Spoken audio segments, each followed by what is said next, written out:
High বন্ধুরা, আমি উদয় বলছি। দেখতে পাচ্ছেন সামনে কি হাঁসের মাংস।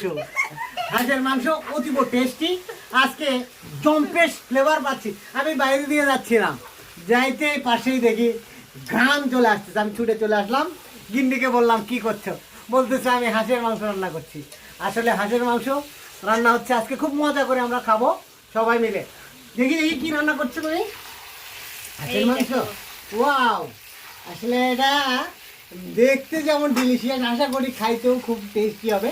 আমার গিন্নির হাতের রান্না অনেক টেস্টি, অনেক টেস্টি, অনেক টেস্টি। সবাইকে দাওয়াত দিয়ে রাখলাম সে হাঁসের মাংস খাওয়ার জন্য। আর এখানে দেখছে, দেখেন গরম পানি। গরম পানির বিশেষত্ব হচ্ছে হাঁসের মাংসে গরম পানি দিলে স্মেল থাকবে না। এই জন্য গিন্নি মানে আগেই হাঁসের মাংসের জন্য গরম পানি রেডি করে রাখছে। এটা ঢেলে দিবে। আমার আর তো আর সহ্য হচ্ছে না। বিন্নি ধানের চালের ভাত আর হচ্ছে হাঁসের মাংস। ওয়াও, কি গুড কম্বিনেশন। জিভের জল চলে আসছে। সবাই সবাই সবাই সবাই সবাই চলে আসবেন হাঁসের মাংস খাওয়ার জন্য। দাওয়াত রইল। ওকে, বাই বাই, টাটা।